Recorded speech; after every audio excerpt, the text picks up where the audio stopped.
श्वेतपद्मासना। नमस्कार छात्र, good morning. कल हमने सुनीता विलियम्स के बारे में थोड़ी जानकारी प्राप्त की थी। आज हम आगे देखते हैं। 18 पन्ना नंबर पर हम देखेंगे, जून 1998 में सुनीता को नासा के लिए चयनित किया गया। जून 1998 में सुनीता विलियम्स को नासा में उसे ट्रेनिंग के लिए उसे चुना गया। अगस्त 1998 में उन्होंने नासा में प्रशिक्षण प्रारंभ कर दिया। एक महीने के बाद अगस्त 1998 में उन्होंने नासा में प्रशिक्षण शुरू कर दिया, यानी कि तालीम लेना प्रारंभ कर दिया। प्रारंभ यानी कि शुरुआत। प्रारंभ का विरोधी होता है अंत।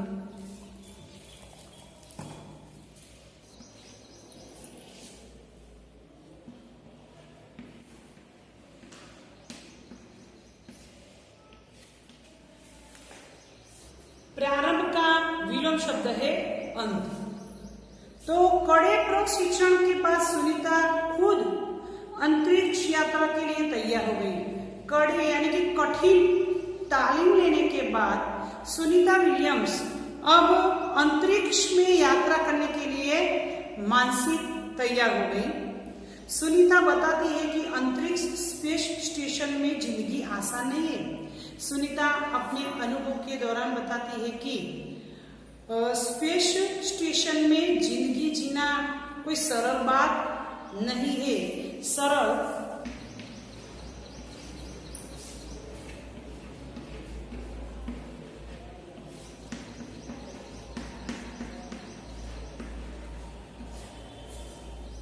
कठिन बात है। खाने से लेकर नहाने तक यहाँ सब कुछ कठिन है। यहाँ अंतरिक्ष में मुसाफरी करने में खाने से लेकर सोने तक सभी जगह सभी में कठिन ही मुश्किलें ही होती है। लौटने में भी मुश्किल होती है। आराम से चलने फिरने में भी दिक्कत होती है। लौटने में भी मुश्किलें होती है। आरंभ में यानी कि शुरुआत में स्पेस शटल में यानी कि अंतरिक्ष में सफर करने की जब शुरुआत करते हैं तब भी उसमें भी बहुत मुश्किलें आती है, यानी कि उसमें भी बहुत दिक्कत होती है। दिक्कत यानी कि मुश्किल।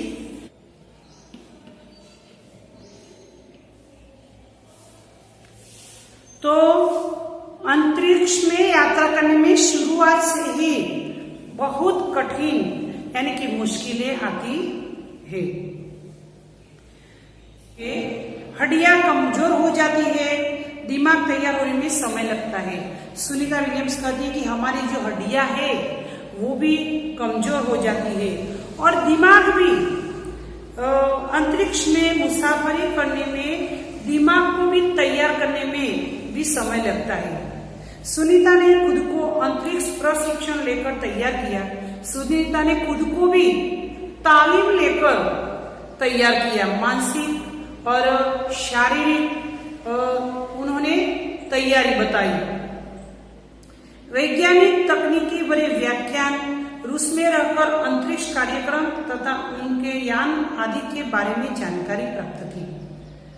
सुनीता ने खुद को अंतरिक्ष प्रशिक्षण लेकर तैयार किया था और यान और आदि जानकारी प्राप्त करने के लिए वह रूस में रहने लगी, यानी कि वहां रूस में रहकर, रशिया में रहकर अंतरिक्ष कार्यक्रम तथा जो उनके यान है वो यान के बारे में ज्यादा जानकारी प्राप्त करने के लिए और स्पेस वॉक यानी कि अंतरिक्ष में चलना, उसमें भी प्रशिक्षण उन्होंने वहां प्रदान किया।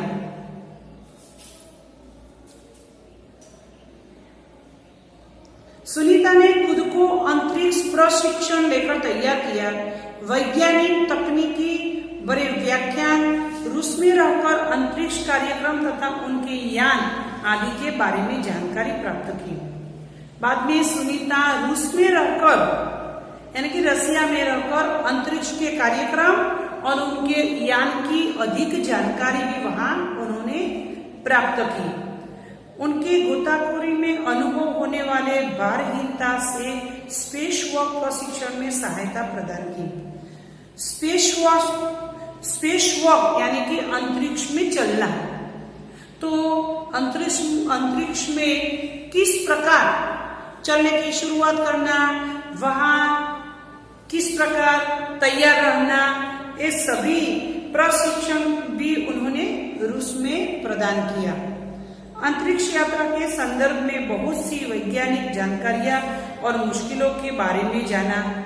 वे अंतरिक्ष में असंभवित खतरों से खेलने के लिए पूर्ण तैयार हो चुकी थी।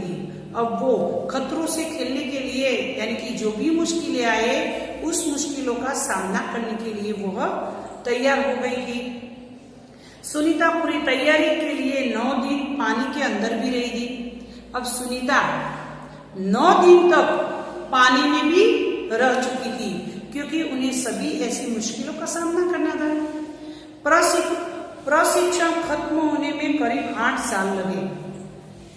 यही प्रशिक्षण यानी कि तालीम उन्होंने 8 साल तक ली, यानी कि उन्होंने 8 साल तक तो यह प्रशिक्षण ही लिया। यानी कि इसी प्रकार कई दिनों तक हवा न मिले फिर भी हमारी सांसें चले, इसीलिए वह पानी के अंदर पूरी तैयारी के साथ वह पानी के अंदर 9 दिन तक भी रही थी और इसी प्रकार 8 साल तक उसने तालीम ली। डिस्कवरी अभियान फ्लोरिडा से केनेडी स्पेस सेंटर के फ्लाइट इंजीनियर के तौर पर डिस्कवरी मिशन में शामिल होने के बाद 10 दिसंबर 2007 अटलांटिस अंतरिक्ष यान से सुनीता स्पेस स्टेशन पहुंची। तो देखते हैं कि 10 दिसंबर 2007 वो अटलांटिस अंतरिक्ष यान से सुनीता स्पेस स्टेशन पर पहुंची। जो स्पेस शटल था वहां स्टेशन पर पहुंची और 17 दिसंबर को अंतरिक्ष में चहलकदमी की। अब 17 दिसंबर को अंतरिक्ष में जाने की उन्होंने शुरुआत की। पृथ्वी से 360 किलोमीटर की दूरी पर कक्षा में स्थित अंतरराष्ट्रीय अंतरिक्ष स्टेशन की गति प्रति घंटे, अब देखते हैं कि पृथ्वी से 360 किलोमीटर की दूरी पर स्थित अंतरराष्ट्रीय अंतरिक्ष स्टेशन की गति कितनी है? तो गति प्रति घंटे 27,744 किलोमीटर थी। एक घंटे में 27,744 किलोमीटर उनकी गति थी स्पेस शटल की। यह अड्डा प्रतिदिन पृथ्वी से 15.7 चक्कर काटता था, अर्थात प्रतिदिन हर रोज वह 15.7 चक्कर पृथ्वी के लगाते थे। अर्थात सुनीता ने पृथ्वी के 2,967 चक्कर अपने अंतरिक्ष प्रवास में लगाए। पृथ्वी के 2,967 चक्कर उन्होंने अंतरिक्ष में प्रवास में लगाए थे। इस अभियान में सुनीता ने 29 घंटे 17 मिनट तक स्पेस वॉक करके अंतरिक्ष में रिकॉर्ड बनाया। इसी अभियान से सुनीता ने 29 घंटे और 17 मिनट तक स्पेस वॉक करके अंतरिक्ष में एक नया रिकॉर्ड बनाया, एक नया रिकॉर्ड बना बेली। इतनी लंबी सफर उसने की। इससे पहले अप्रैल माह में 4 घंटे 24 मिनट में मैराथन जीतने वाली पहली अंतरिक्ष यात्री बन चुकी है। सुनीता विलियम्स से वो मैराथन दौड़ यानी कि मैराथन दौड़ 4 घंटे 44 मिनट में मैराथन दौड़कर वो पहली अंतरिक्ष यात्री भी बन चुकी है। ये मैराथन दौड़ भी उन्होंने जीती थी। अंतरिक्ष में बोस्टन मैराथन में 4.5 घंटे में 42 किलोमीटर का सफर काटने वाली प्रथम अंतरिक्ष यात्री हुई। सुनीता ने अंतरिक्ष में 128 दिन और 4 घंटे के सैनन ल्यूसी का रिकॉर्ड तोड़ा। अंतरिक्ष में, उन्होंने मैराथन अंतरिक्ष के बोस्टन में मैराथन में 4.5 घंटे में 4.5 कलाक में उन्होंने 42 किलोमीटर का सफर काटा।